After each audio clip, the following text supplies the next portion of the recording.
Jim Newland, come join me. Where's Dr. Nowak? Eating?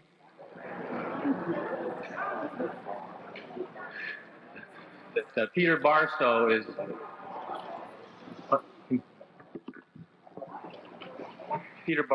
is taping the proceedings. Can you hear me? Taping the proceedings tonight, and most of you, I think, have received letters to that effect. But in case you didn't get a letter, you'll be receiving something from Liz, or you can call us. We'll tell you how to get a tape if you want one. We would also like to express appreciation to our kitchen staff for the meal that we just had. They put in a lot of work.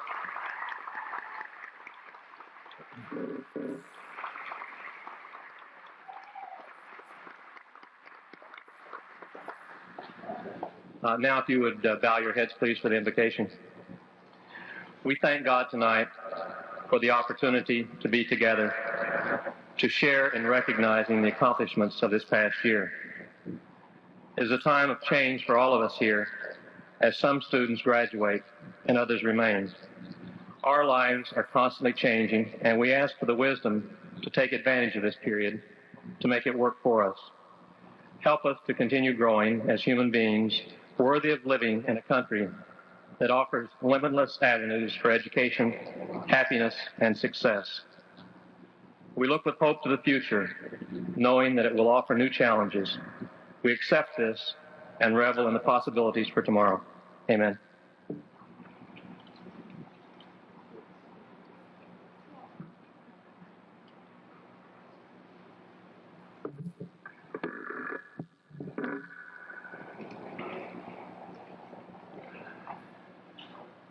Welcome to Valley View School's 1991 graduation. This is a time when the Valley View community gathers not only to recognize and celebrate the achievements of our students, but also to say our goodbyes to those boys who are leaving us tonight and moving on to another chapter of their lives. As we sit here, I know that this moment is filled with many emotions on the part of everyone in this room. Parents, family and friends, staff and students, especially those boys who are leaving us tonight.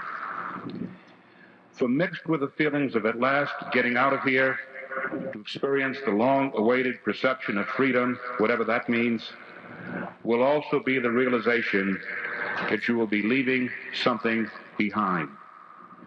The friendships you have made, the moments of closeness and warmth, the times that were fun, as well as those of frustration and anger that you experienced with both your fellow students and, on occasion, staff. These have all been a part of your life here. When one thinks of the meaning of the word graduating, it really has less to do with the ceremony, the getting of a diploma, or slogans like facing the real world or solving the problems of the environment. A far better definition is included in Webster's dictionary, which is, and I quote, to pass from one stage of experience of proficiency to a higher one. I repeat, to pass from one stage of experience of proficiency to a higher one. This, I think, is what this evening is all about, since it is dedicated to recognizing those students who have successfully accomplished something here. As always, some of you may have accomplished more than others, but at least all of you were willing to experience some risks, which I believe have led to further growth and maturity.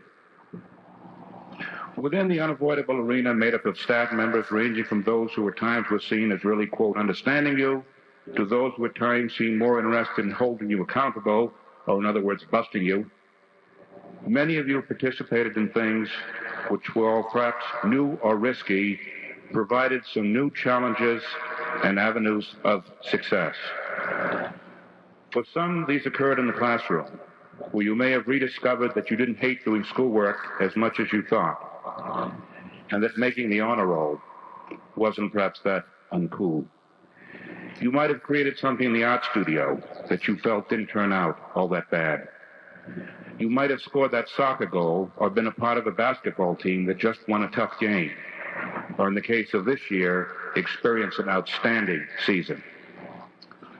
For others, it might have been a part in a successful drama production such as One Flew Over the Cuckoo's Nest or 10 Little Indians, a canoe trip down the Connecticut River, a hike to Boston, or a tiring but memorable trip to the Soviet Union and Siberia. Although this list could go on, what I want to say to those of you who are leaving tonight, and I know I speak for all of the staff, is that it is our greatest hope that you take with you not just the memories, mixed as they may be at this moment, but more importantly, some of the tools which will provide you with the skills to deal with people.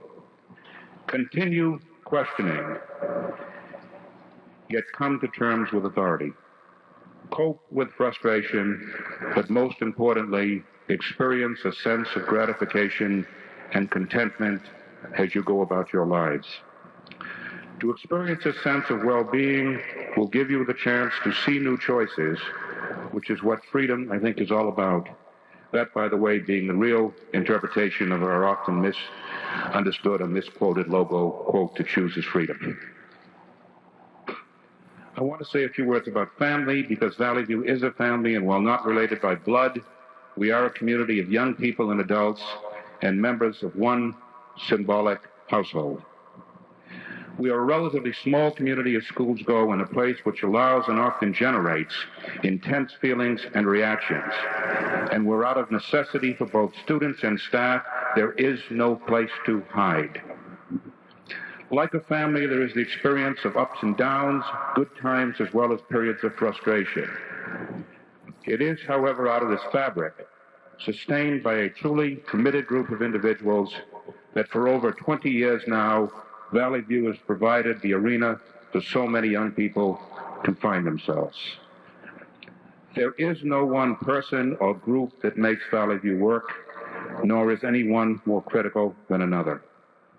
It is truly a cast of caring and dedicated individuals who teach in the classroom, provide psychological counseling, look after medical needs, supervise students in the dorms and on trips, prepare food in the kitchen, provide secretarial and administrative support, and maintain and clean the buildings. Each of these individuals, in his or her own way, contribute to the whole of what the school is all about. And I have the privilege of doing, as I do each year at this time, to state that it is a real honor to have Phil Bland join me in expressing our deep appreciation on the part of everyone in this room to those dedicated staff members who have contributed so much to the growth and well-being of our students.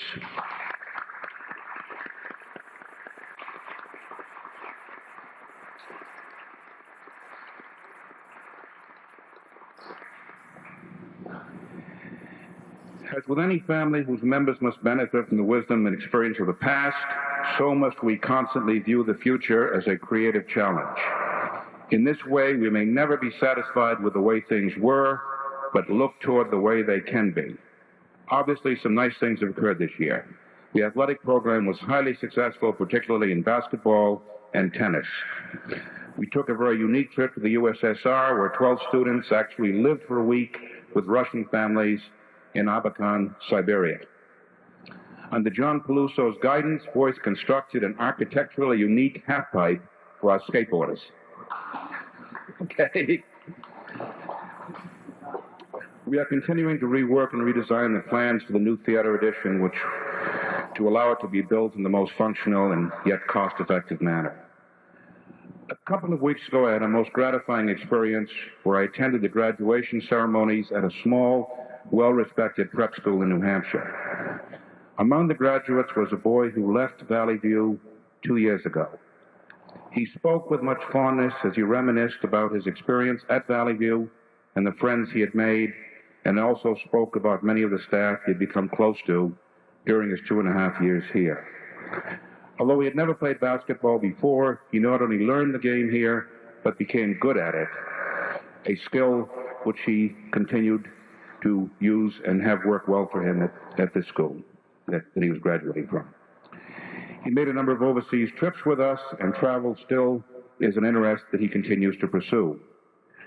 By developing still further discipline, he had turned out to be a fairly successful student academically and will be attending a small college in the southeast this September. Many of you know who I'm talking about. However, what was remarkable about this young man was that even as reflected upon the good and difficult times he had had at Valley View, and that the transition to a more traditional boarding school was not without its problems, the continued maturity which he had shown was dramatic. I felt without question I was talking not to a boy, but to a young adult who was articulate, self-confident, and obviously felt good about himself and his future. I truly wish I could have shared these moments with all of you, as they symbolize the hope that we hold out for each student. This is what Valley View is all about. A final word to those boys leaving us tonight. Yes, you are separating from the Valley View family. You are indeed getting out of here. What this means to you, the amount of significance and investment you have made with us, has been different for each of you. It is impossible to evaluate that experience at this moment, so don't try it. For some, the future will be more difficult than for others, but we truly hope that you now have some of the tools to help you deal more effectively with what lies ahead. On behalf of everyone on this staff, I want to thank you for the opportunity you have given us to have known you. You have taught us much through what you have accomplished and have confirmed our commitment to those boys remaining as well as those to come in the future. Wherever you may be in the future, keep in touch, good luck, and God bless you. Thank you.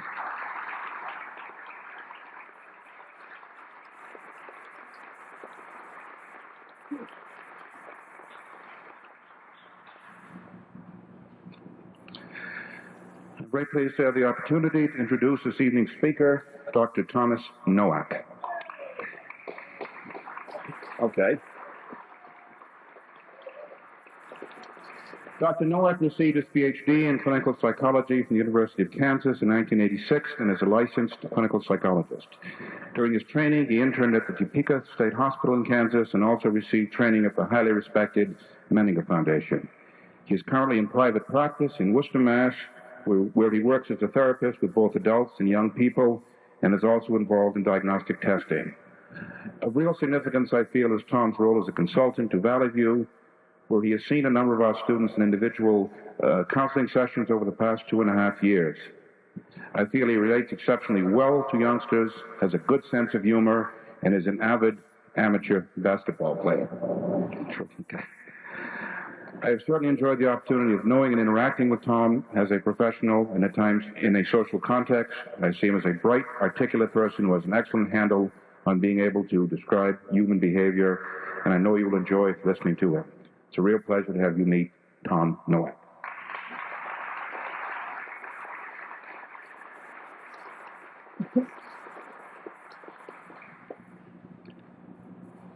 Phil approached me a couple of months ago and said, Tom, we're looking for a guest speaker for graduation evening. We want someone outside of Valley View, he said, someone articulate and someone charismatic. But if we can't find someone like that, would you be willing to talk to me?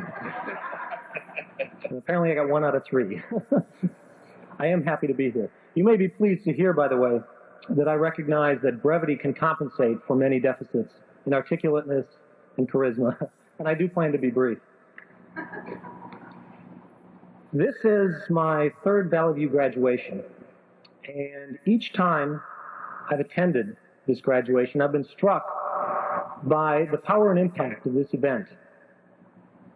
Typically, especially at Valley View, I think we live life day to day. There's a structure and there's a certain continuity that's essential.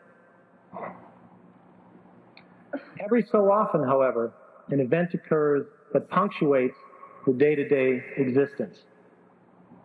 And I think graduation is the quintessential punctuating event. It's a time to stop and a time to reflect. Graduation signifies a transition to a different phase. And things are never quite the same after an evening like this. And you can think of a number of the punctuating events throughout the lifespan. I mean, starting school, kindergarten, having your first child, getting married. I'm not going in any particular recommended order here. All of those are punctuating events. But graduation is a time that's specifically set aside, that we all gather and meet to signify the transition. This is the end of a long process for the graduates. No doubt it's a process that's had its ups and downs, but it's a process that ends tonight. And it's a process that ends in success and achievement. Now typically, families first come to Valley View in some state of significant distress. Families are often locked into a negative cycle, a recurrent cycle, and no one seems to know quite how to get out of that cycle. I think life is such that this can happen to any of us.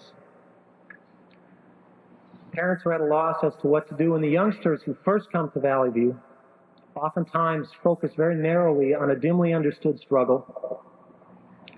They experience poorly controlled feelings and behavior oftentimes, and have a limited, sometimes negative sense of who they are.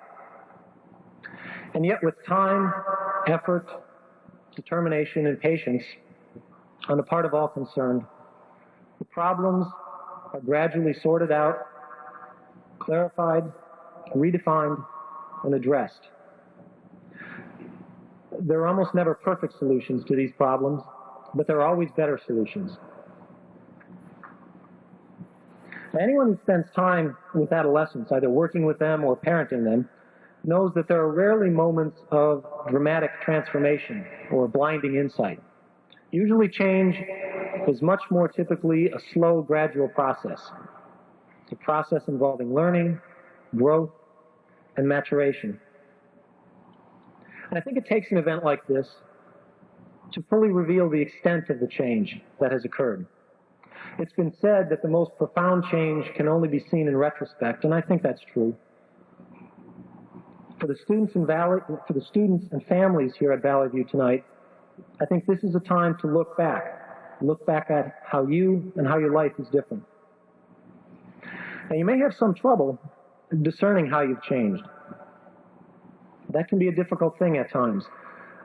There are four sort of general areas of development that I'm going to run through briefly that may help you clarify how far you've come. The first and most basic type of change is development of self-control. How well are you able to control your feelings, your behavior, your impulses?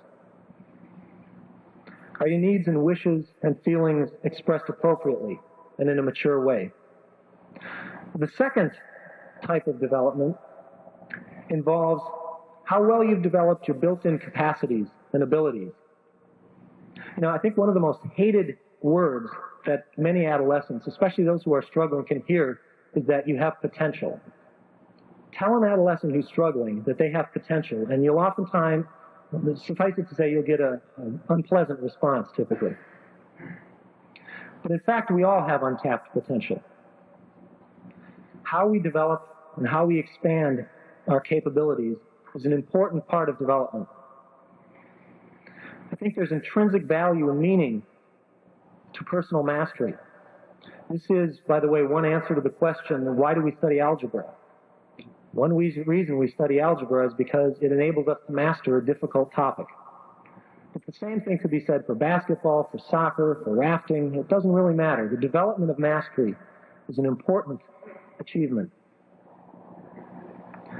The third area to reflect upon is the interpersonal realm. And this you probably all know. How accurately you can perceive others, how accurately you communicate what's going on inside of you, the degree of empathy and sensitivity you have towards others, the capacity for trust, the capacity for caring, the tolerance for other people's weaknesses. And all those things, of course, are building blocks for later intimacy. The final area to look at, and this is perhaps the most difficult one, is is, have you made strides toward developing a clear sense of who you are, of your identity? Identity is a complex term. In fact, it involves all the areas I've just alluded to. It consists of your personal definition of yourself, your values, what you invest in, how honestly you can communicate to others, and how healthy your self-esteem is. How you define the self, that long process of defining the self, sets the trajectory for your later life. And I've noticed a major change in students as they successfully approach the time of graduation here at Valley View. They start to begin to recognize there's the basic truth that relates to identity, and that is that things matter. What you do matters. The decisions you make, how you treat others, the skills you develop, the honesty with which you approach yourself and others, all of that matters. All of that has implications.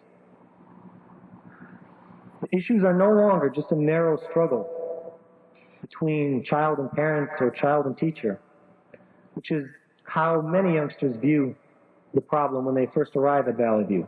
Instead, there's a realization that you're going to have to live your own life, be it 3 years down the line or 5 years down the line, and that you'll be responsible for yourself and for your future. I think as you get closer to adulthood, that basic truth becomes harder to avoid. Professionally, I'm in somewhat of a unique position to view some generational issues. I have worked with adolescents for quite a while, most of my career, and in recent years I've also begun working with geriatric patients. So I tend to see generational issues as they span the lifespan. And I think as I personally, gradually, somewhat warily approach middle age, I'm realizing more and more the inevitable distance between the generations. I remember several months ago driving a student up from the parking lot going up to the hill, and I had a tape in my car stereo. And the boy said, "Who's that playing in your stereo? That person can't sing at all." And I said, "That's Bob Dylan. Of course he can't sing at all. That's part of the act." He didn't know who Bob Dylan was. I was amazed that we could have a 15-year-old student who didn't know who Bob Dylan was. And then I realized it's because he's a 15-year-old student that he doesn't know who Bob Dylan is. I remember having an argument with a student not too long ago about rap music, the first type of music I've been unable to appreciate fully. And I remember hearing myself make the statement that rap isn't music. And it sort of came to me. This was almost a verbatim critique my parents gave me of rock and roll about 25 years ago. Each generation clearly has its need to separate, its need to stake its own claim, develop its own music, its own idols, and its own themes. And I think sometimes it can help to recognize that this difference among the generations is built in.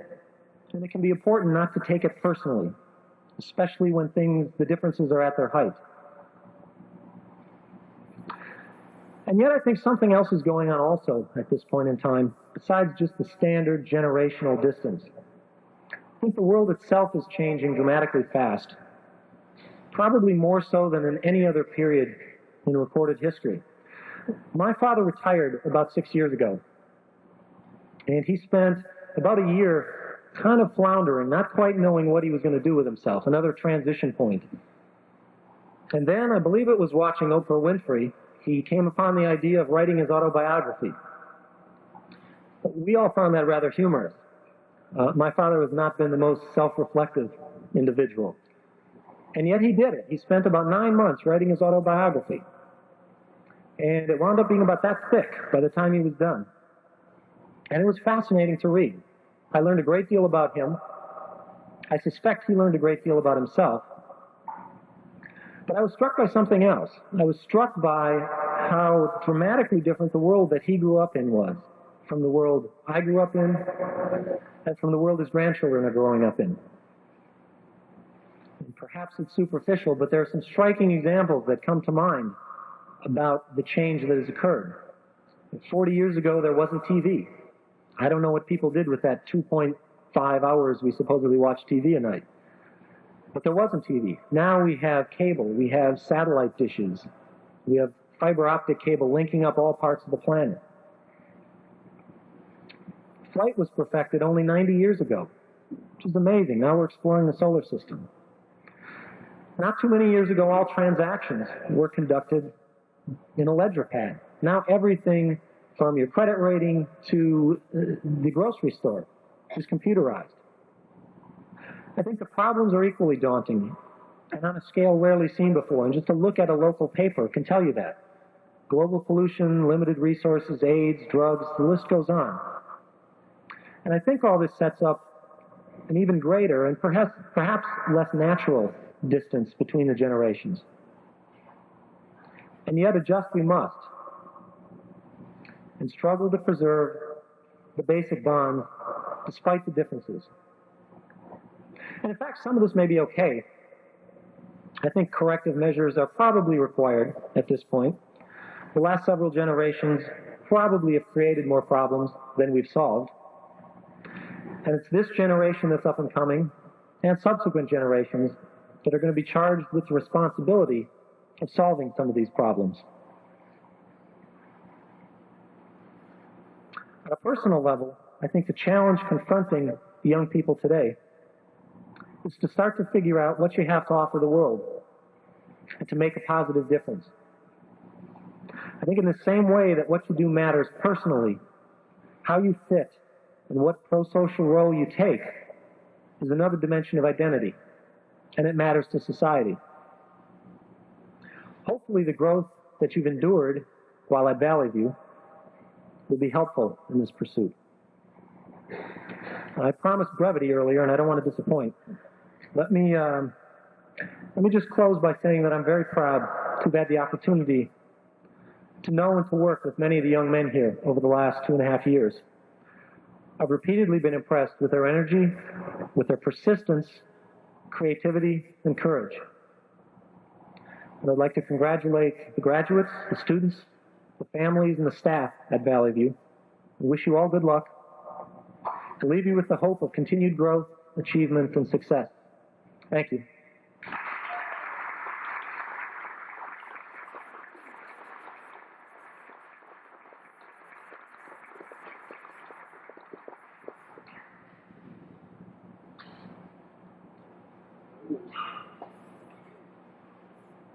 I'd like to introduce Jim Newland, the educational coordinator of Valley View School.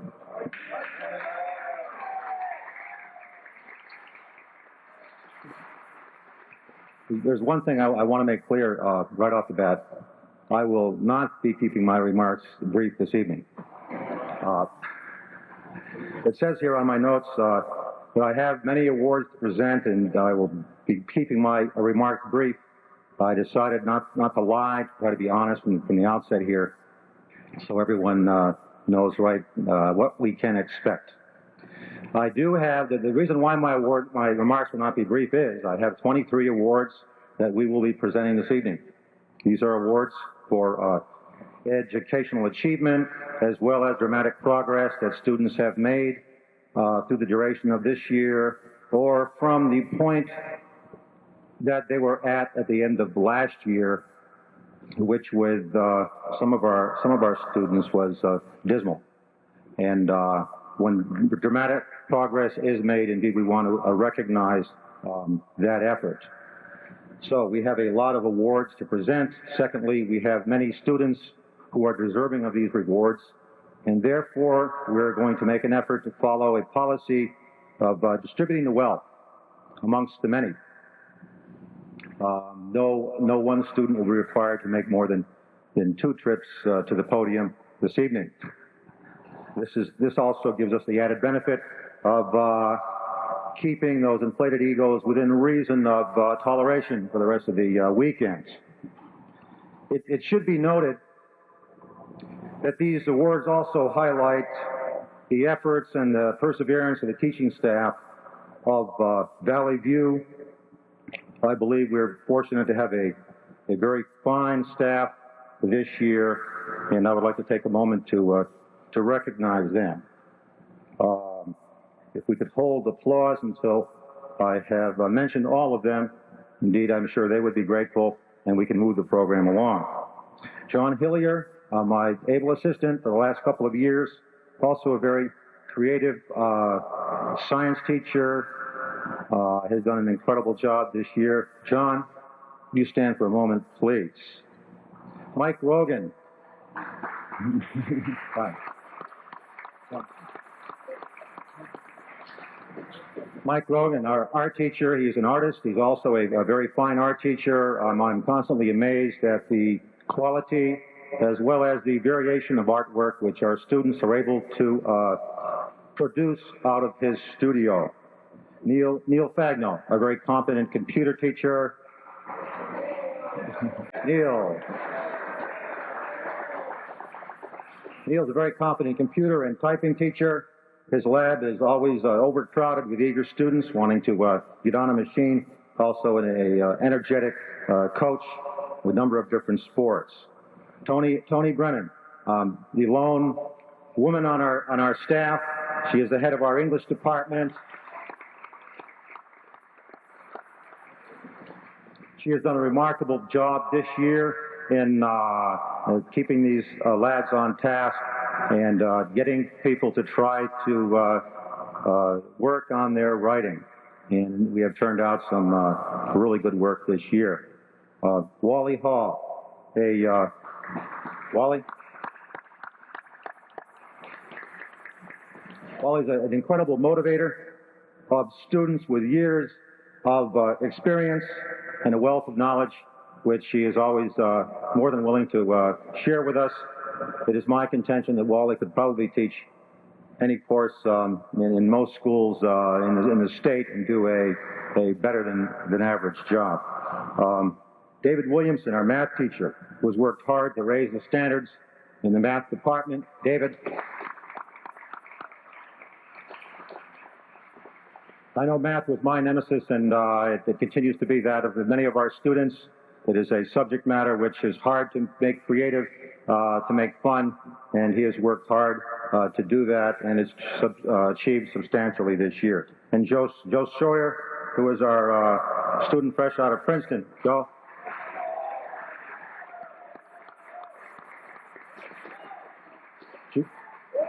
Joe has been his first-year teacher this year. He's been an outstanding role model for our students, as well as an outstanding history teacher. I take my hat off to Joe and the rest of the teaching staff. I'd also, before we start our awards, like to mention the consistent efforts of Scott Longvall and his counseling staff, without which the educational program would have some serious problems. Scott has stepped out momentarily. Scott and his evening staff bear the responsibility of monitoring homework, assignments, and study halls in the evening, of tutoring, giving extra help when needed, of working on communications between teachers and evening staff when problems do develop, and also in enforcing disciplinary measures which result from problems that occurred during the day, which is a task that can't be a lot of fun. You come into work at 4 and you immediately have 5 guys working off there, and you have nothing against them, but it's some problem that occurred in the day. However, it is a part of the program which is most essential in order to hold people accountable and make the program work. And for that, we are most grateful. The individual who has been most directly involved in coordinating the school evening staff activity is John McGlaston, who we appreciated his efforts back in the back. John? So it's obvious then that the success of the educational program this year has been a definite team effort with many different individuals involved. But tonight we are here to honor the graduates as well as the returning students who would distinguish themselves through the course of the year. And why don't we get started on that immediately. Our first award is for mathematics. The student is being awarded a most improved in pre-algebra We have seen a steady improvement due to his determined efforts throughout the course of the year. He averaged a B in pre-algebra this year in June. The winner of the Most Improved Math Award is Rusty Proctor.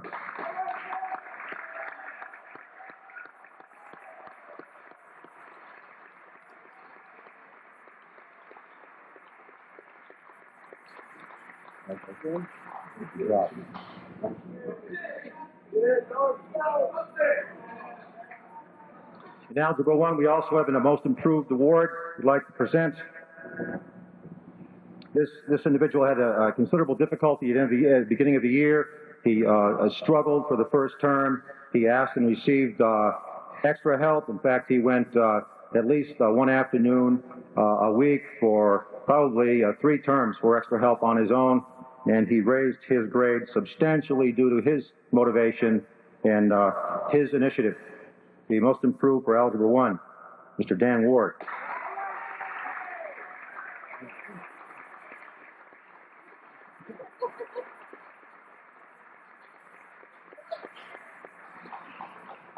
For an outstanding effort in Algebra 1, this individual is blessed with a strong math ability. This year, he has been the most consistent Algebra 1 student for the entire year, having recorded straight A's during every marking term. Outstanding effort in Algebra 1 is Scott Bowesmiller.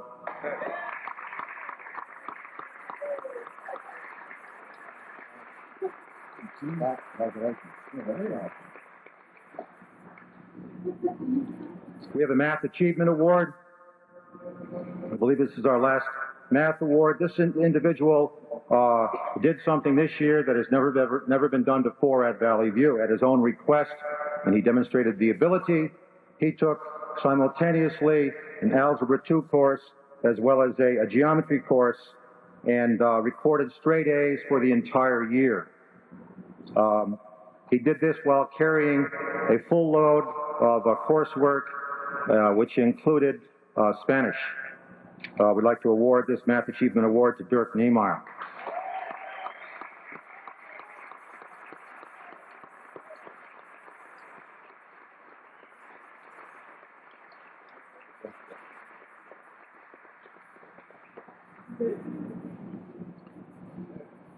Most Improved Science Award this year. This individual's grades improved from a B- at midterm to an A at the end of the year. From what I hear, his class report on extrasensory perception was a big hit with his classmates, and everybody wanted him to do it again, to keep it up. He was a wizard. Most Improved Science Award this year, Jason Kleinman.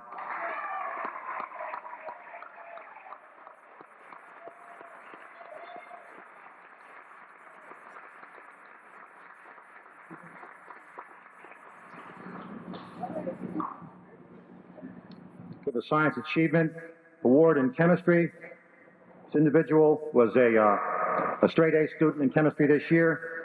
Very consistent work ethic in class. He had no trouble with the math, and in fact, from what I hear, he had his calculator in class and corrected the teacher at times when errors were made. Science Achievement in Chemistry this year goes to Jeff Benger.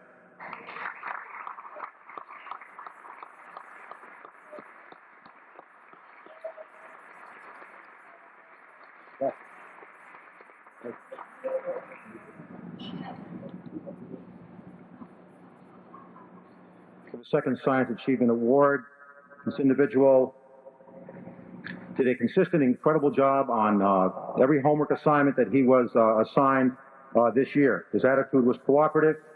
He took considerable pride in the quality of his work. He is also the proud owner and provider of Fritz the Rat. Mark Thurman.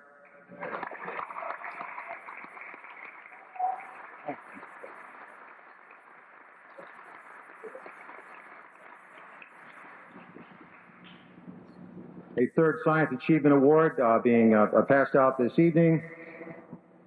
This individual is able to pick up applied mathematics and concepts in a chemistry class with very little difficulty, indeed, with ease. He secured good grades throughout the year. He was also interested in and worked in a productive manner with the many animals in the lab. The Science Achievement Award was given to Jason Ordman.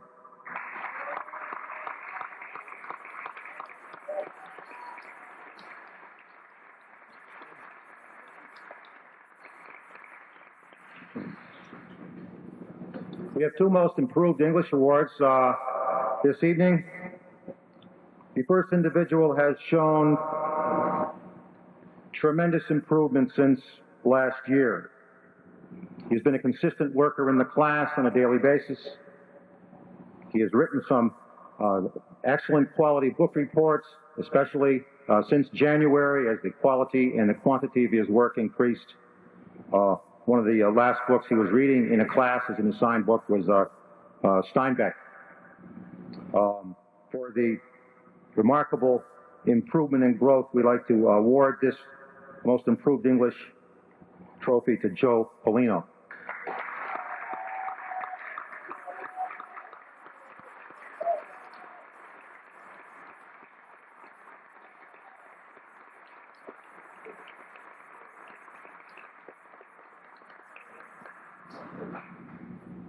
The second Most Improved English Award be given to a student who was a creative writer. We know that now. We didn't know that in the fall, did we, Tony?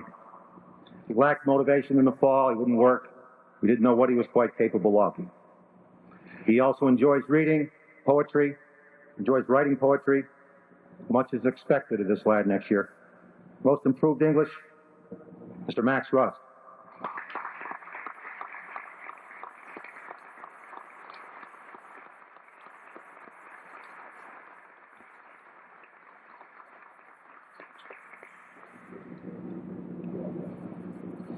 We have a coveted Student Writer Achievement Award, which a number of students competed for this year. We have one award in this category. This individual demonstrated consistent above average English work throughout the year, both written assignments as well as creative writing assignments. He also passed in a impressive collection of poetry that he'd written. In his effort to win this award, the Student Writer Achievement Award this year goes to Noah Gordon.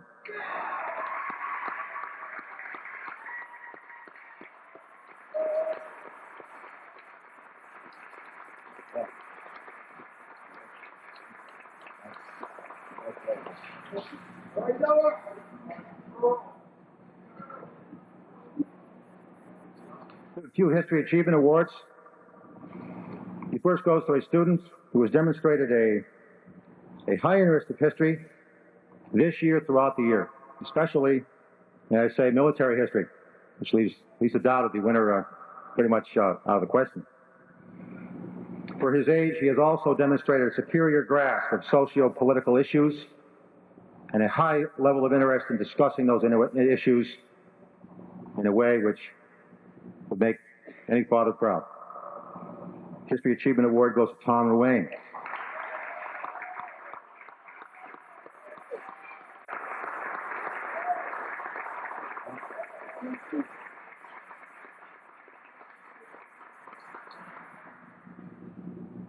Second History Achievement Award goes to an individual who has demonstrated a sound understanding of cause and effect relationships in history. He enjoys critiquing history, its decisions, as well as its occurrences. What if? What if Kennedy hadn't gone to Fort Theater? Or what if Lincoln had not gone to Fort Theater? What if Kennedy had stayed in Washington? Those sorts of issues, which are always intriguing. He has been a top student in history all year. History Achievement Award is given to Noah Gordon.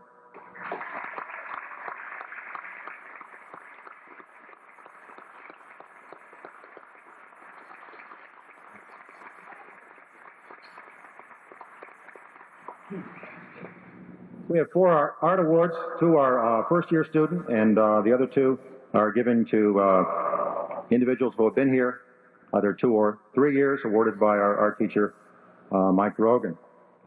This first individual receiving an Achievement in Art Award has demonstrated discipline and patience in the classroom on a consistent basis.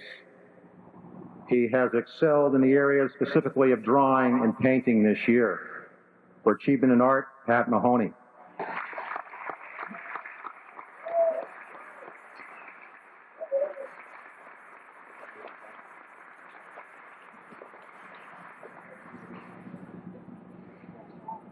The second Achievement in Art is given to an individual who has developed a high degree of confidence, which has led to a serious commitment in the field of art, especially in the area of ink reproductions and as well as painting. He's always ready to embark on a new task, a new project, during class time, during his free time. He never seems to have enough time to finish the last project so he can start the new. Achievement in Art is given to Mark Behrman.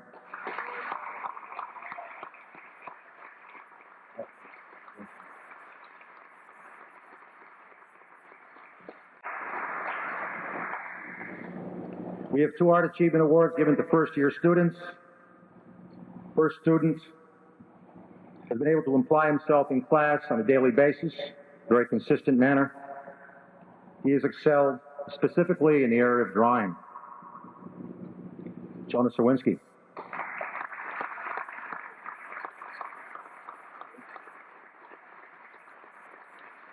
Yeah. Okay.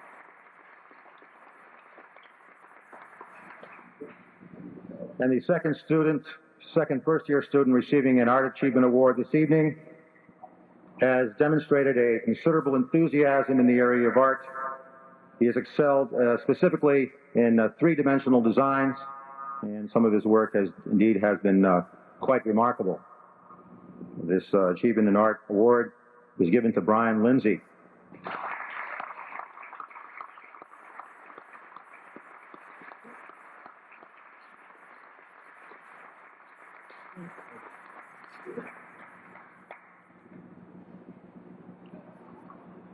Excellence in Computers Awards is given to an individual who has demonstrated a strong analytical ability in solving problems on the computers.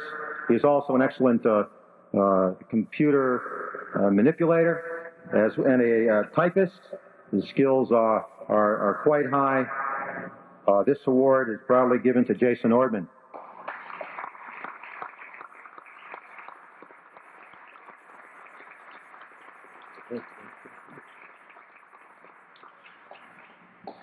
We have a Business Economics Award also in the computer department, which we awarded for the first time last year.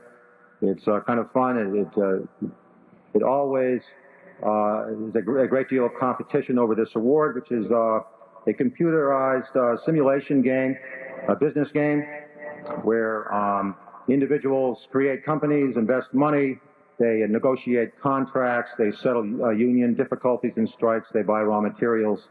They spend money on their advertising, their marketing, their distribution, and they find out if they become rich or go broke. This year's simulation mirrored our present economy. It rewarded conservative judgments, sound business practices. The gamblers lost. The winner by a landslide was Eric Lewenstein.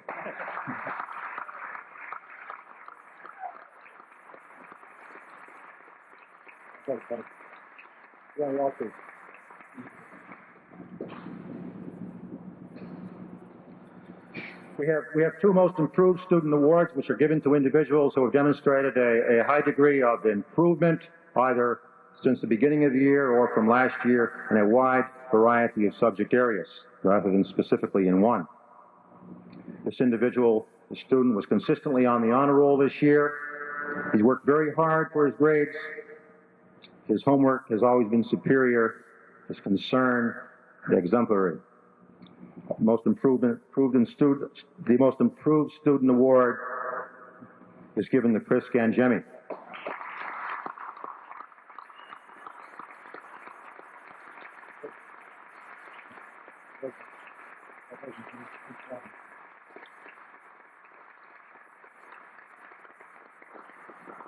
The second individual being honored in this manner with the most improved struggled during the fall as he tried to cope with the mainstream educational program, and he seemed to gain speed as he progressed through the year. He had a very strong fourth quarter with a strong B+ in computers and a number of very serious essays written for Tony's English class. Many believe that his success was triggered by his success on the cross-country team in the fall, where he did excel and made many of us proud. The most improved student award is given to Josh Voss.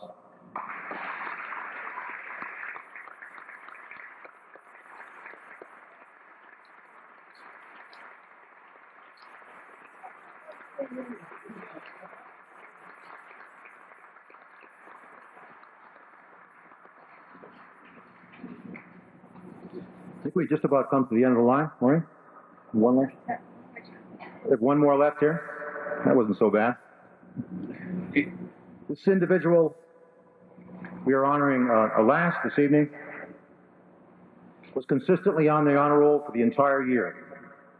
He excelled in history, science, math, Spanish, and showed considerable improvement in his writing skills, where he had experienced considerable difficulty at the beginning of the year because of his excessive verbiage.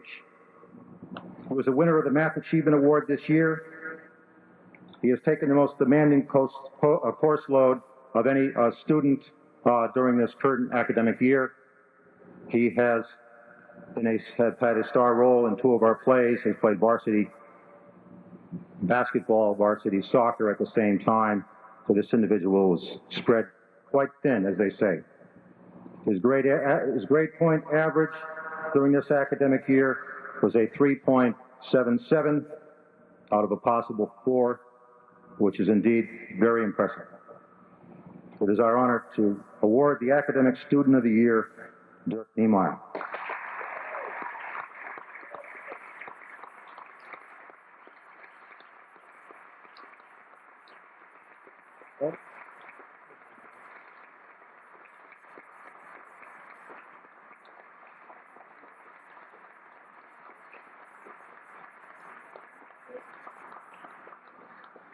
I would like at this time to recognize Wally Connor, our Director of Athletics. Wally?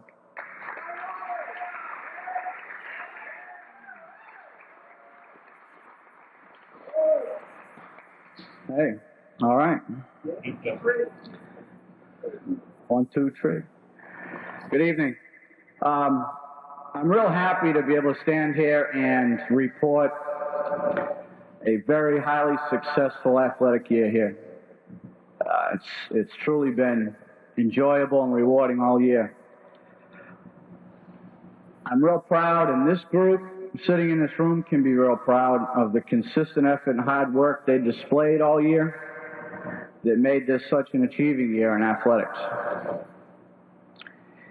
One thing I'd like to point out is over the years, Jim Newland was athletic director, and this program athletically has been built slowly but surely to a level that's, if you look at it across the board, the schools we compete with, for a school of 43 boys to be competing against other varsity teams of schools of 200, 300, 400 students, it's remarkable. And you guys did a great job this year. You can be real proud.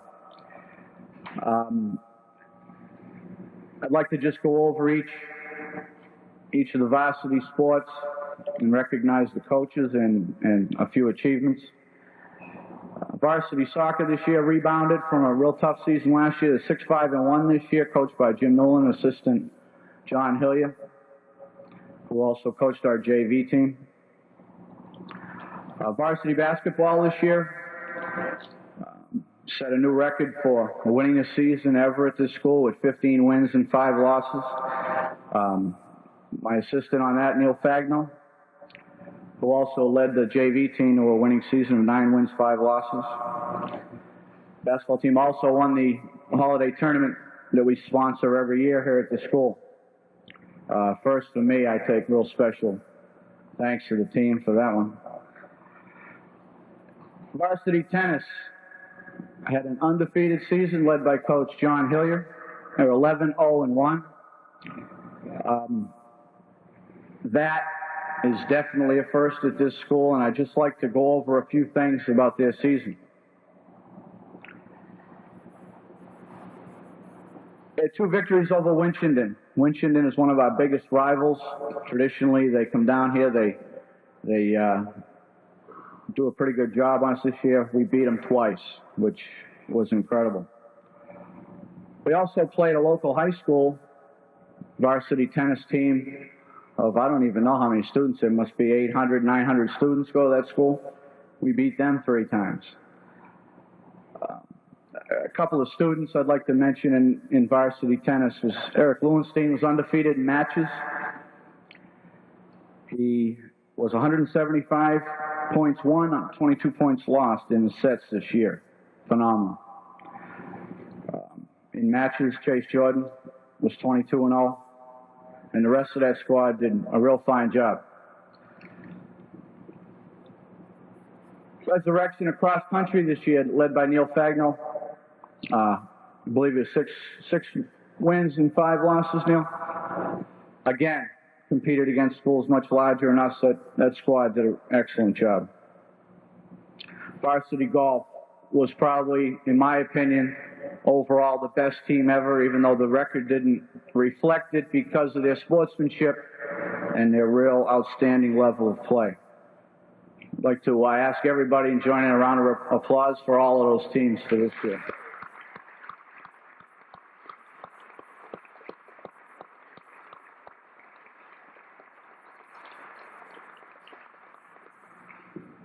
It's impossible to mention everybody I need to thank, but the support from the staff, the students, the staff, the students, on both staffs, the teachers and the counselors that supported the program all year, definitely added to our success. 2 weeks ago, we had a sports banquet. At that banquet, we awarded varsity letter certificates and JV participation certificates in all the sports. There were individual awards given in each, from each team. We do that every year. Tonight, at graduation, the awards we give are letter jackets, outstanding achievement awards in athletics. To earn a letter jacket here at Valley View, you must complete 3 varsity sports in 1 year or accumulate points over a period of 2 or 3 years, receiving 3 points for a varsity sport, 2 for a junior varsity sport, to receive a letter jacket. You ready to do that? Okay. So, no further hesitation.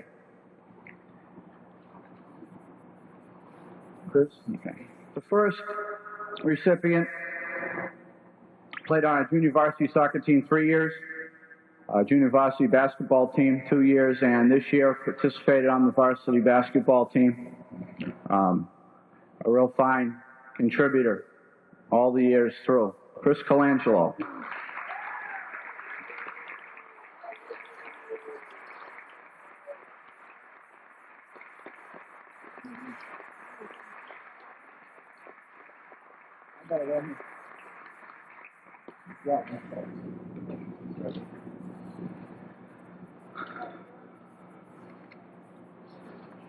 Okay, next was a first-year student, lettered in varsity soccer, varsity basketball, and varsity tennis.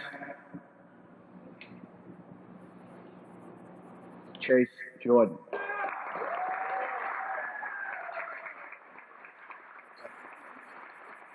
Yeah, man. You're really here, man.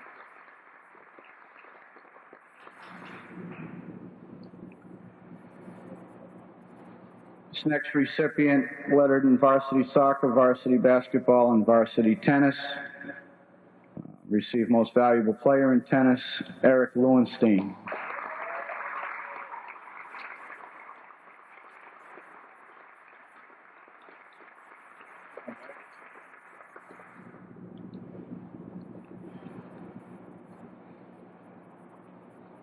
This next athlete, lettered in varsity soccer, varsity basketball, and varsity golf. He was the MVP, most valuable player offensively for soccer. And he received the Coach's Choice in golf this year, Taylor Martino.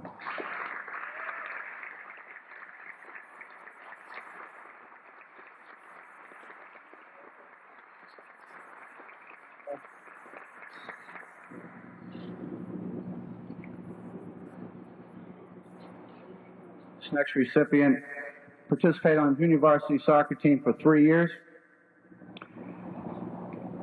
Played 1 year on junior varsity basketball and played on our varsity golf team this year. Was the most valuable player in JV soccer team this year, the most improved in varsity golf. This jacket goes to Aaron Movesian.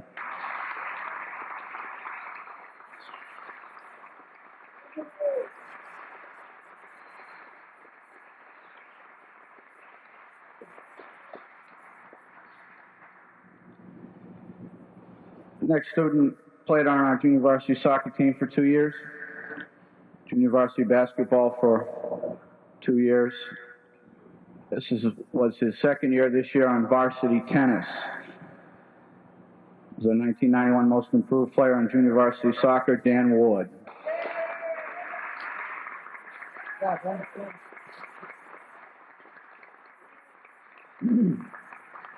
Okay, next.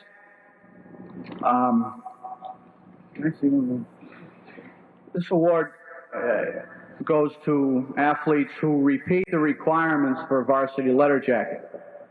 That means either they repeat another year of, say, free varsity sports or contribute in a superior fashion in the athletic program over the years by earning enough credits to do so. I'd just like to read it before I go into individual players. State Valley View School Varsity Achievement Award presented for superior performance in athletics, 1990-1991. And it'll list the individual sport they participated in. First award goes to a third-year student who lettered in varsity soccer, varsity basketball, he was co-captain, varsity golf, most valuable player. He was most valuable player defensively also for the soccer team. This award goes to Mark Bierman.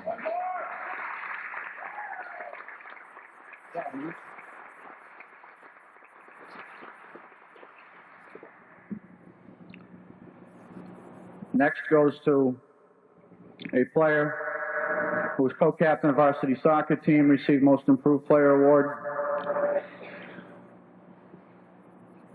Received Most Improved Player in varsity basketball this year. A real leader, real positive force on our team. And played on varsity golf. Last year he played all three. He had received the jacket last year. He had played varsity tennis for us last year. Did a real fine job. Dirk Niemeyer.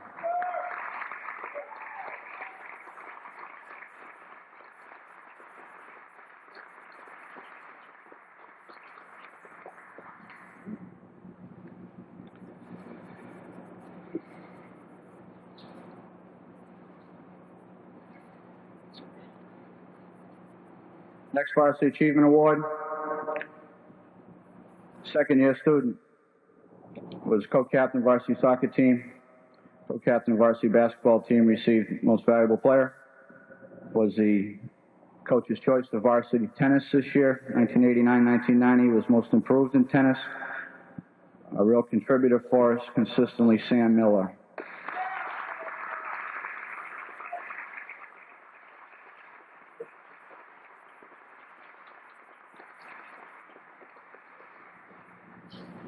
And the final Varsity Achievement Award to a third-year student. Played varsity soccer, varsity basketball, and varsity tennis this year.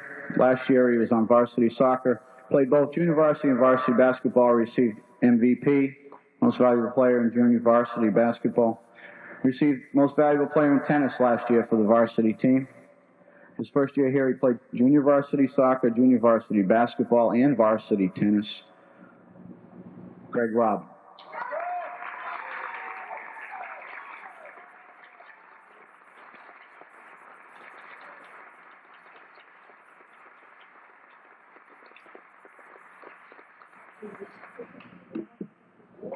I got it. Yeah. Okay, the final athletic award is Athlete of the Year. Because of the very successful season, it was very difficult times for me and my coaching staff to come down to different awards for different athletes because of all the tremendous play on individual efforts this year. It was hard, it was difficult. So this award, as I see it, goes to the athlete who contributed the most to the success of the athletic program, both in spirit, in talent, in leadership.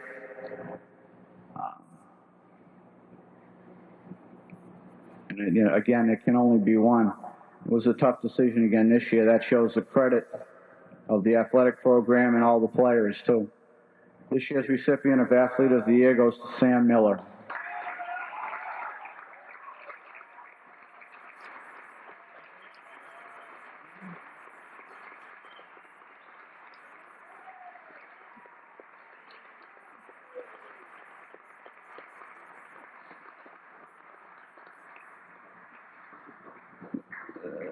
This year, one of the coaches for the coach for varsity golf, Neil Fagno, came up with a tremendous idea. We had our first student-parent golf and tennis tournaments, which I understand went off very well. I had other commitments. I couldn't play in the golf tournament I wanted to. Actually, I was afraid to get shown up. In the hopefully the first annual parent-son tennis tournament, we had participants of Jeff and Sheila Benger, Jonah and Cindy Rust. Is that correct? Did you play with Jonah? Okay. Sam and Kay Miller, and Greg and Richard Robb. I understand it went real well. Everybody had a great time. And we have a recognition plaque for the winners. In the championship round, it was Greg and Richard Robin versus Jeff and Sheila Benger, and the winners by 6-2 goes to Greg and Richard Robin.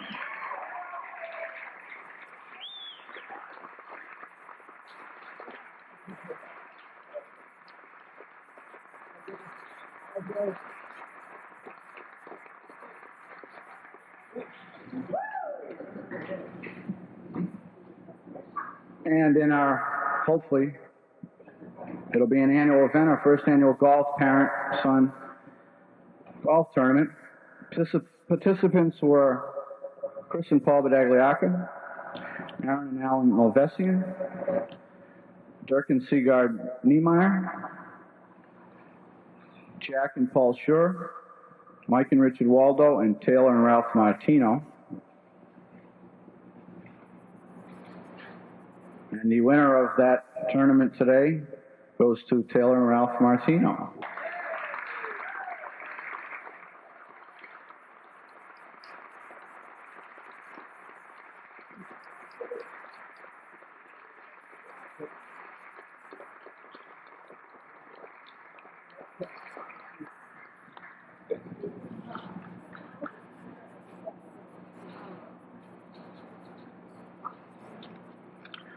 Okay, thank you.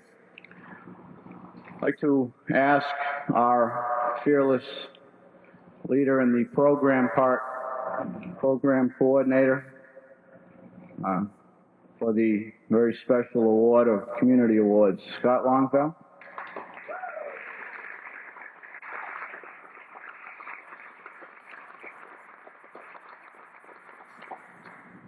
Well, it was worth it to come up here just to get out of that chair. I have a very short presentation, which I know is good news to everybody here. But before I do, I'd like to just recognize briefly 3 people. When we first started our drama program a while back, we countered the fact that we had no female students by dressing Pat Mahoney, Scott Miller, and Aaron Movsesian in drag, a couple of other guys. And it had its moments, but there was some real flaws with it. Since then, we've been rescued by students from Tantasco, isn't it? Tantasco High School. I'd like those girls to please stand for a moment and accept my thanks and my recognition for what you've done.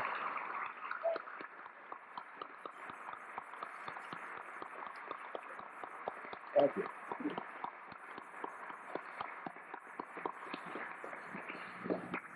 Becky said the bad sense of being a couple of our plays, so you're welcome. One of my staff people commented to me that it was interesting that the counseling staff, or the counseling program, the residential portion of the program, has the least amount of awards to present, and we present 2 each year. As I gave it some thought, I came to realize that the type of issues that we address, the type of continuous and day after day adjustment and correction and direction of people doesn't really lend itself to giving awards. When you work to make change, when you've corrected your behavior, when you've changed your approach, when you've learned new ways of doing things over and over again, when it's all done and you've done the best you can and you've built right up to the very top and you arrive at this point, today you are pretty much a regular person now. Pretty much a fully functioning human being, and the bad news is you don't get trophies for being a fully functioning human being. What you do get, however, is you get to be okay. And to all the guys who are graduating, and a lot of guys who aren't graduating here, you guys have convinced me generally that you're okay. What you need to do now is convince the rest of the world. So my best of luck to you on that.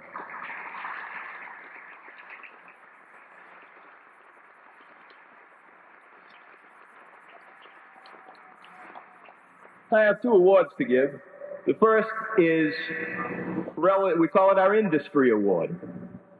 We have an economy here, like any community, and the economy is used as a reward system. It's also used as a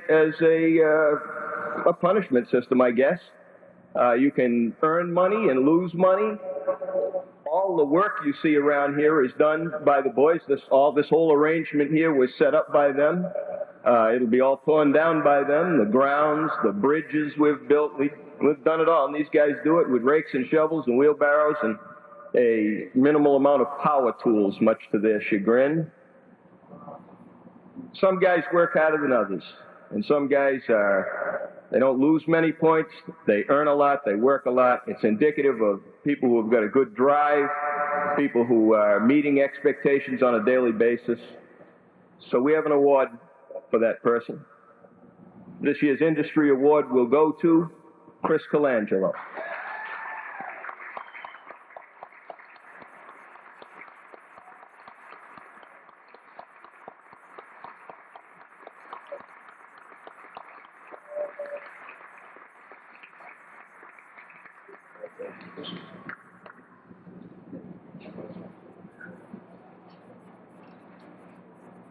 Chris, by the way, made so much money this year that a couple of nights ago he took 12 of his buddies, took them all down to Fat Dickie's rib joint in Worcester and bought them all dinner. So,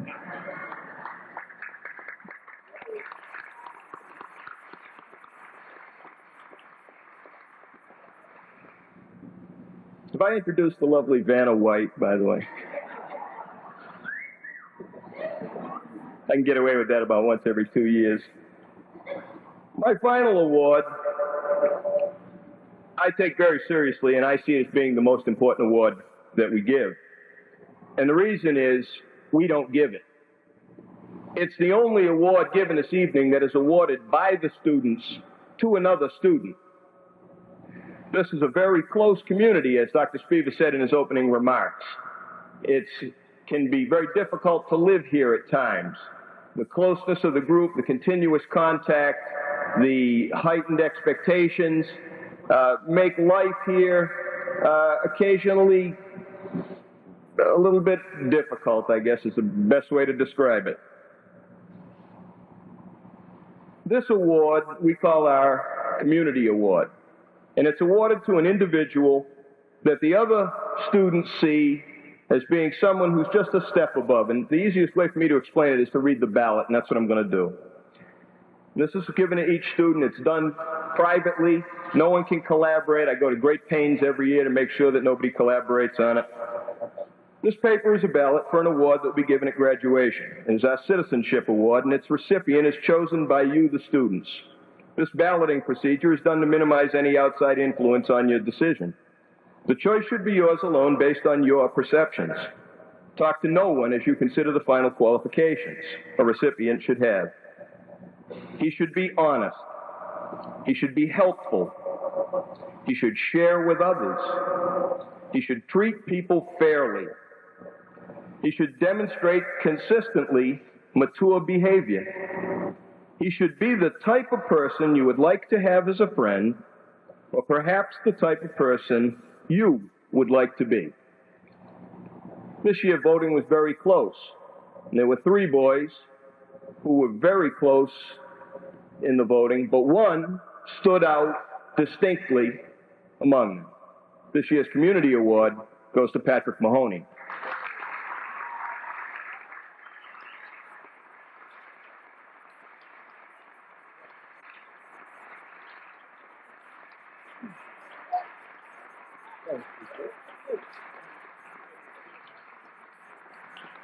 Thank you very much. And now allow me to introduce the distinguished Dr. Spiegel.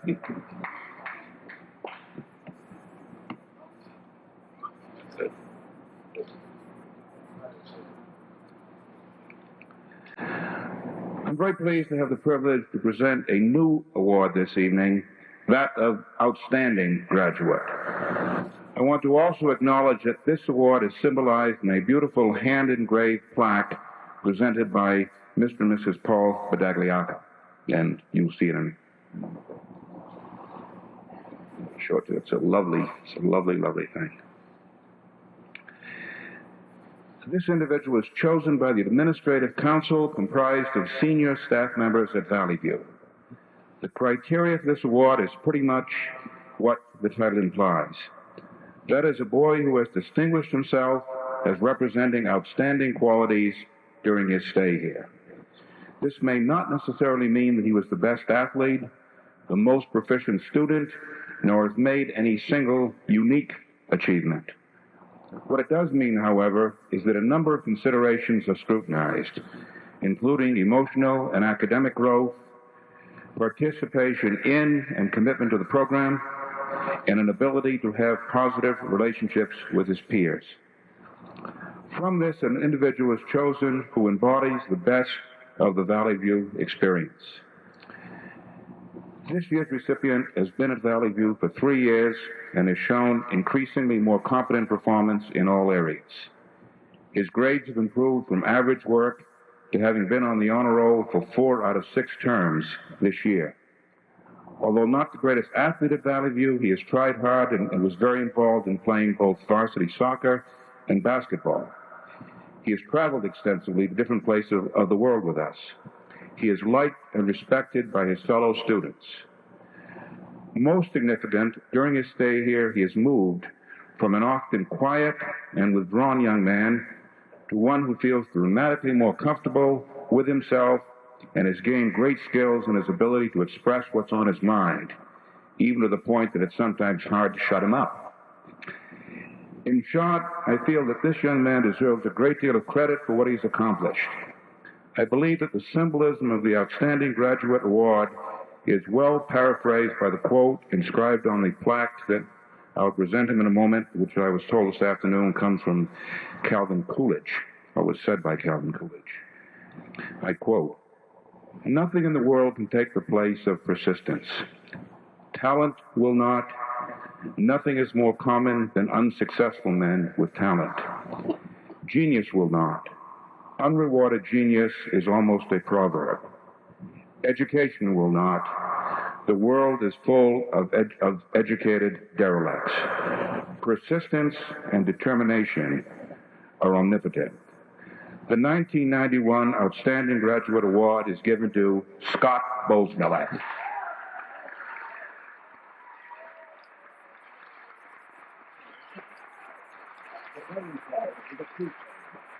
Okay.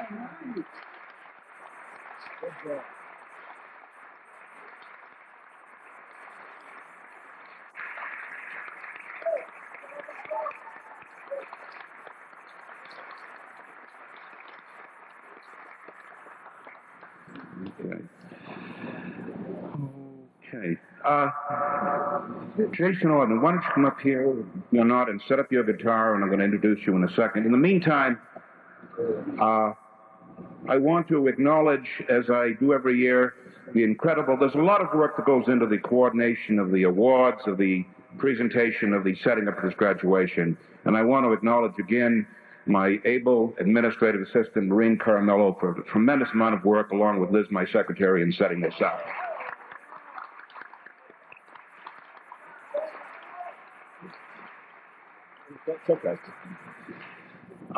We've added another feature this year, namely of a musical guitar interlude.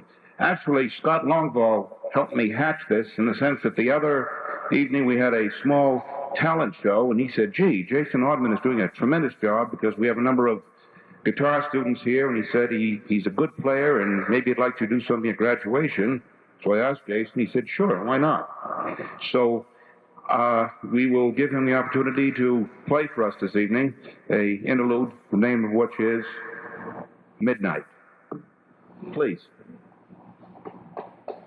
Before I play this, I'd like to dedicate this song to some people, but it'd be too unfair to dedicate it to just one person, since the 3 years I've been at Valley View.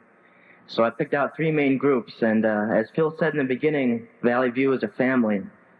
And I enjoyed living with that family, and there's times where I've, regretted things that I've said or not wanted to be there, but I'm really going to miss a lot of people here. So that's the first group.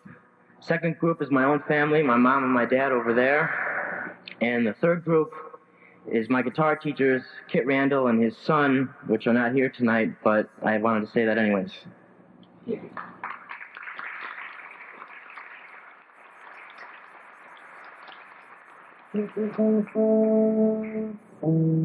This is called Midnight by Joe Satriani.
It is my pleasure tonight to introduce the three student speakers who will make some comments about their experiences here at Valley View. We have three people speaking, Dirk Niemeyer, Patrick Mahoney, and Sam Miller. First speaker will be Dirk, who you've seen up here several times tonight. Dirk has been attending Valley View for the past 2 years, and he's been a top academic student, as you well know. He's also been very active athletically. This past year, he played varsity soccer, varsity basketball, and varsity golf. As some of you know, Dirk had the leading role in last night's production of 10 Little Indians, and had a major role in last year's production of One Flew Over the Cuckoo's Nest. In short, Dirk has been an important contributor throughout his stay, and his efforts have been greatly appreciated. Dirk will be attending Sylvania Southview Public High School this fall. I would also point out that tonight he received the Math Achievement Award and Academic Student of the Year. Dirk.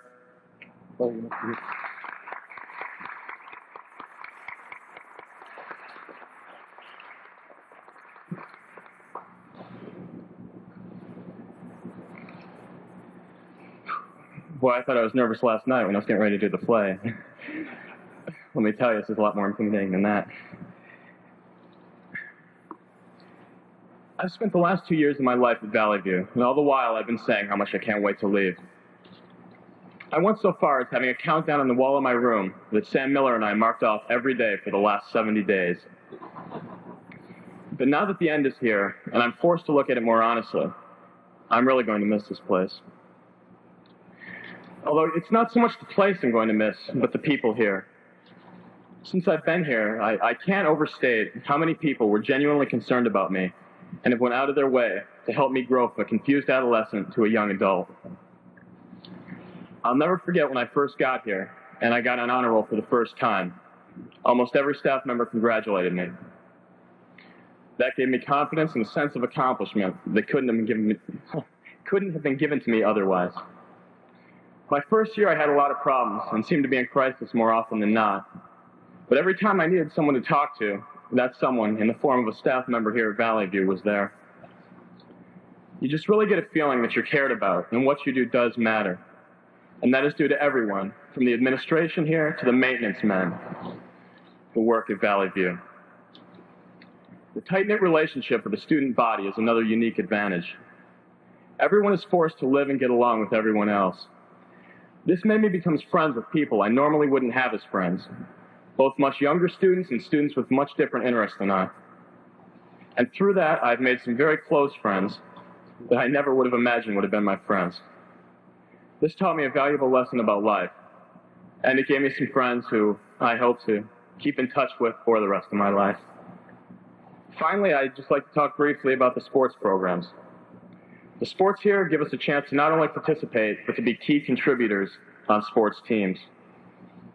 This helped us gain a lot of confidence.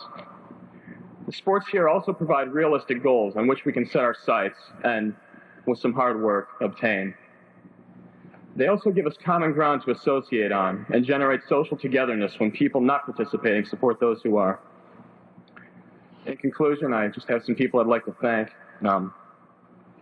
First, I'd like to thank Sam Miller and Patrick Mahoney for being real close friends of mine and making things fun.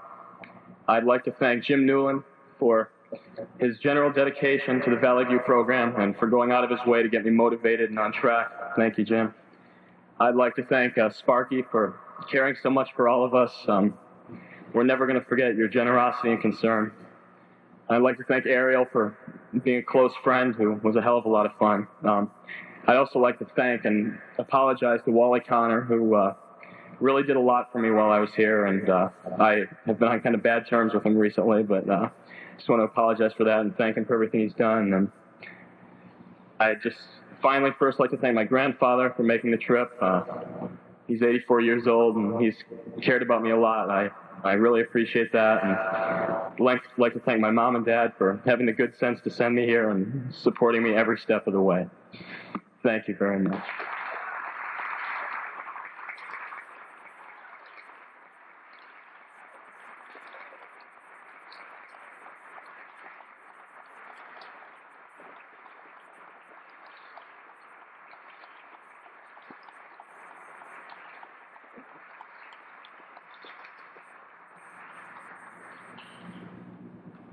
Our next student speaker is Patrick Mahoney. Patrick has been attending Valley View for the past 3 years. This year, he was our student council president. He has been on the honor roll regularly and recently was honored by the varsity basketball team for being their manager. This was a very unique in the school's history for a team to have a plaque made for the manager in appreciation for his efforts. In addition, Patrick loves travel and has gone with us twice to the Soviet Union and once to France. He has been active in our drama program and had a primary role in 10 Little Indians. Tonight, he received the Achievement in Art Award and the Community Award. Patrick will be attending Grand River Academy in the fall. Patrick?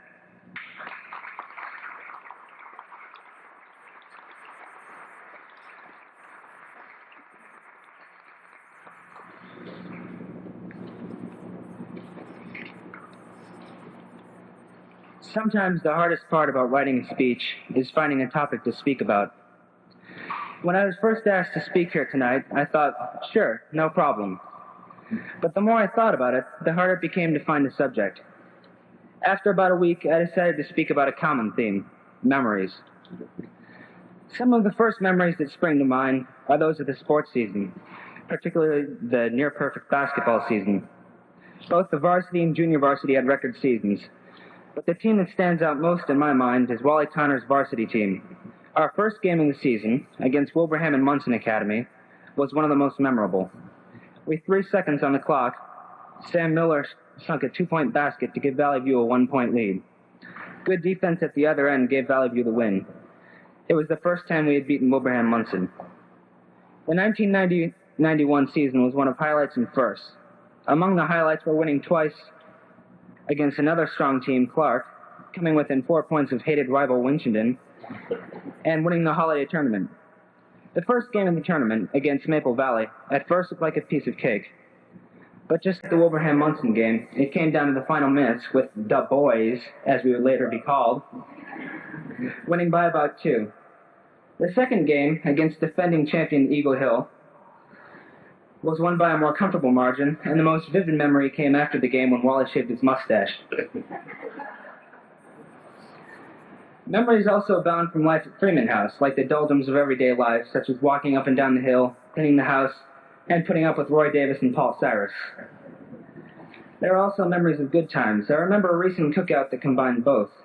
Before indulging in $20 worth of sirloin tips purchased by the ever-generous Chris Pelangelo out of his work account, we were forced to do 1.5 hours of grueling yard work. I guess it made us appreciate the food a little more.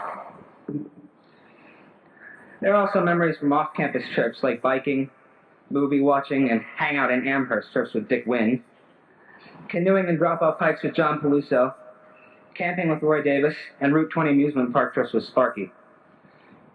Of course, no one involved in Valley View's production of 10 Little Indians will ever forget it. Even though it never worked out as well as it was planned, I think most of those involved had fun most of the time. I remember being awake on the night before the performance in March at Tantasco High School, thinking how badly we would flop. The day of the performance, we had a short rehearsal just before the show, which was horrendous. Everyone was tense and nervous. The first and second acts went almost flawlessly. Any mistakes were covered up quickly and unnoticeably. Then, at the very end of the play, I remember watching a scene through a crack in the set. Dirk Niemeyer was lying behind the couch, supposedly dead after Becky had shot him. Paul Norblum appears and approaches Becky with a noose, explaining how he committed all the murders and how it was her turn to die, making his fantasy complete. Just as Paul is about to hang Becky, Dirk jumps up from behind the couch and aims his revolver and, click, the gun won't fire. Paul just stood there above Becky, obviously confused. All of a sudden, Dirk lunges at Paul's throat, strangling him to death and saving the day. And the play. Life at Valley View is much like the play. Some days don't turn out as expected, and some turn out better. Thanks for the memories is a worn-out cliche, but I think it could be used appropriately to end this speech.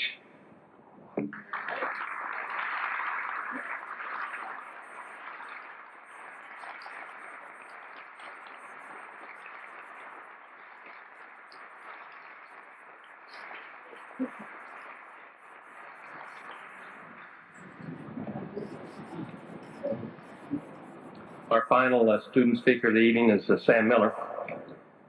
Sam has been attending Valley View for the past 2 years, has been an outstanding athlete.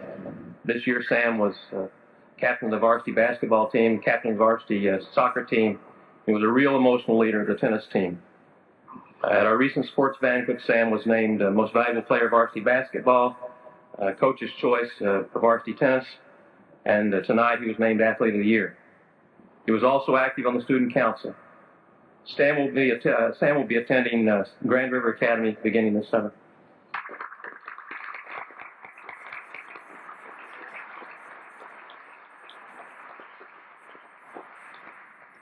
Oh, man. Pat Dirk, you made it look so easy. Let's see.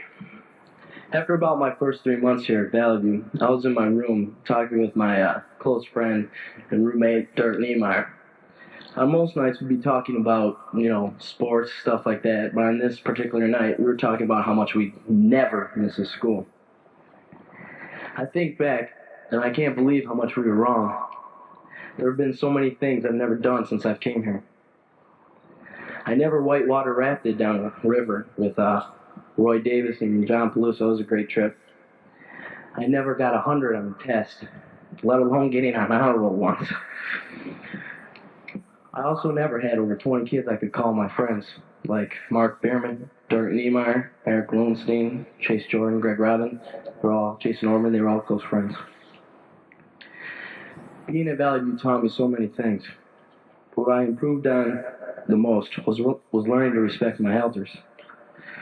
It had so much to do with the staff. They were more than your supervisors or your teachers. They were your friends. Ariel, John Peluso. They were great friends, Sparky. I won't ever forget the staff who treated me like a young adult. And when I wasn't acting like that, I was treated as I was acting. If I had half an hour, I'd talk about every single staff, but I don't. But there are 4 I'd like to point out especially. The first is Neil Fagno. He was a great friend. He could hang out with Neil. He was like a real buddy. Anytime he wanted to do something, he'd be happy to take you down tennis courts, hit the ball around with you, anything. Neil, I'm gonna miss you a lot. And next is Joe Sawyer. Joe Sawyer was a first-year teacher, and he was tremendous. And he was a great teacher and close and personal friends. He'd always talk to me whenever I was feeling down. I'm gonna miss you, Joe. Third is Jim Newland. Jim Newland was the principal of the school this year, and it wasn't, it's not an easy job. You're always, busy and stuff like that. Well, whenever I'd come walking down the hill in the morning and go to school, he'd see me down, he'd pull me aside, even though he had a busy schedule, to talk to me. I really appreciate it. I'm going to miss you, Jim. And the last but nowhere near the least is my basketball coach, Wally Connor. He's a close and personal friend. Every time I'd be in the dining room, I'd be talking with my friends or messing around, Wally would look over and go, "Noah, what are you doing? Be quiet in my dining room." And I'd go, "Whoa." And I'd come down to his office later and I'd say, "Why do you always pick on me?" He'd always say, "I expected more from you." And every time I heard that, I felt like I was letting down a best friend. I'm really going to miss you all. I'd like to thank my parents, with whom I love with all my heart. And without them, I don't know where I would be. And that's about it. Thanks.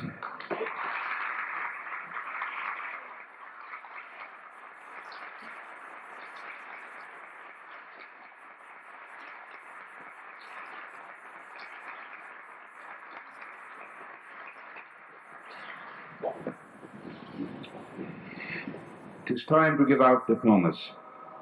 Unfortunately, Elaine Grace, Secretary of Valley View's Board of Directors, who was to assist in this awarding diplomas, cannot be here tonight due to illness. However, in her place, her husband, Dr. Lewis Grace, agreed to stand in for her. Dr. Grace is a physician in North Brookfield and has been very active in many community and civic projects. One of the more significant of these has been the exchange program that we in the community have developed with the people of Abakan, Siberia. It has been my pleasure to have known the Graces since I first came to North Brookfield over 20 years ago, and I've been very grateful for their support of Valley View in the community.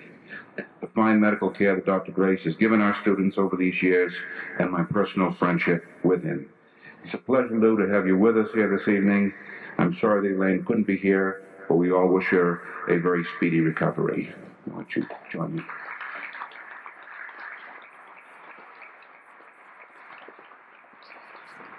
I'm pleased to have a part in the Valley View School graduation. I've followed the progress and success of Valley View School since the beginning. Valley View School is Phil Spiva's life and his family, and it's great to see the students when they arrive, to follow their progress, and now to congratulate them as they move on. In addition to getting their diplomas, we have some prints that were made for the 175th anniversary of North Brookfield that each one is going to get, and Valley View School has a prominent place right at the top of the print.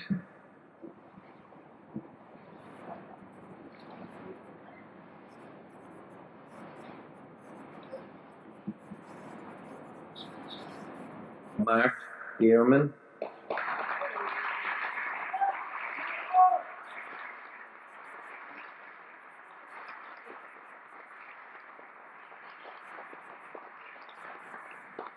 Jeff Benger. Benger.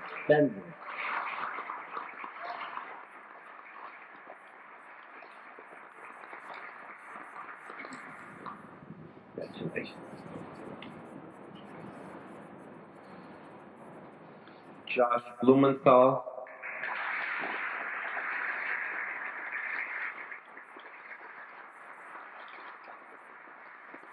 Congratulations.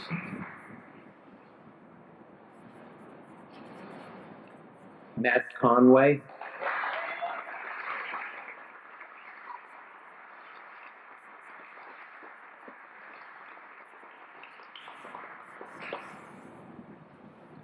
Josh Currier.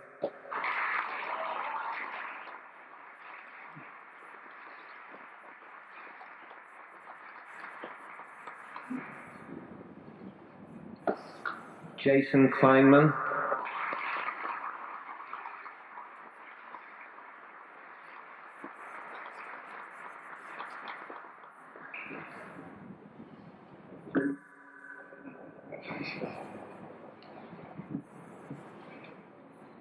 Dirk Niemeyer.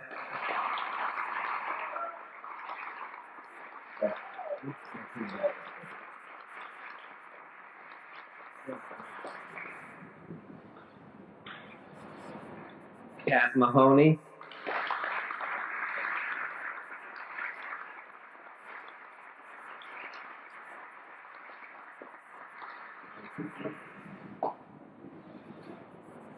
Sam Miller.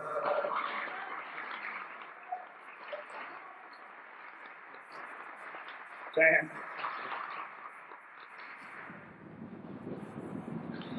Aaron Mobsessian. Okay.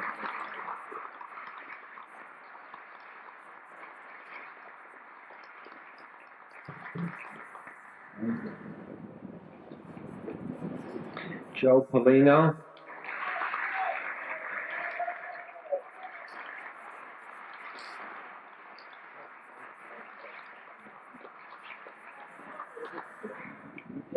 Greg Robin.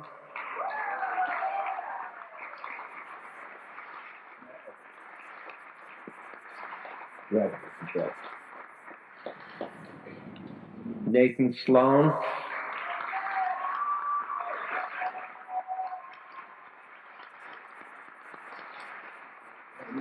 Nathan, congratulations. Dan Zablocki.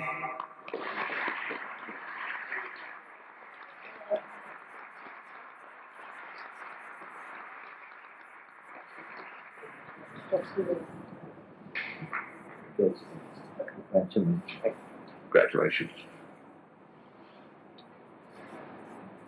This next diploma is given with honors, which again signifies that in the feeling of the senior staff, this individual has made exceptional progress and growth here. Scott Bosemiller.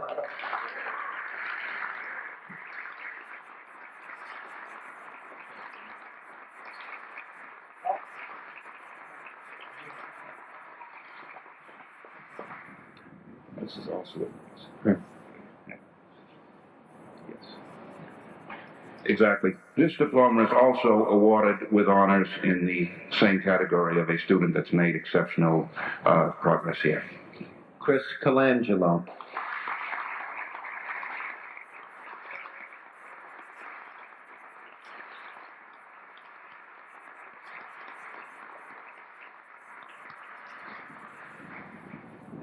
Chris, congratulations. Okay. This next diploma is not only significant of graduation from Valley View School, but is also a certified diploma of graduating the requirements needed for a high school diploma. So this represents a high school diploma as well. Jason Ordman.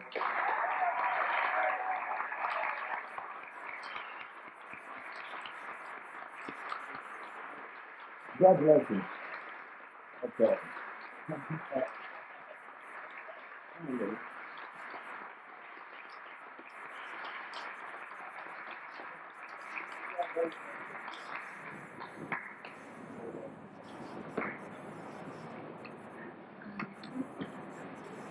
Oh, that's right. So over here.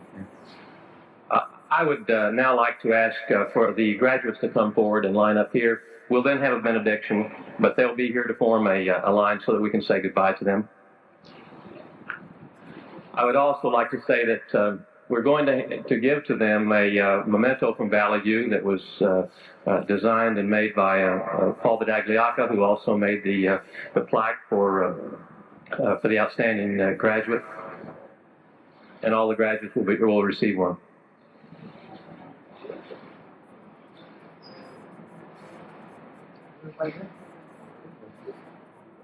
We'll hold off a minute for benediction while you take your pictures.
If you would bow your heads, please, we'll have the benediction.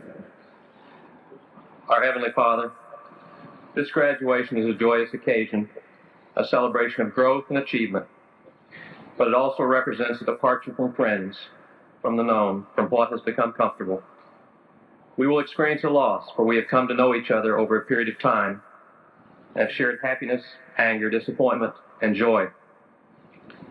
We ask that as these young men go forth, they will continue developing new skills and striving toward more advanced accomplishments. As they move through adolescence, we would ask that they have the desire to be heard, but the sensitivity to listen. And that above all, they will be content with themselves and look forward to each new day with a sense of excitement. Amen. This concludes the ceremonies. Thank you.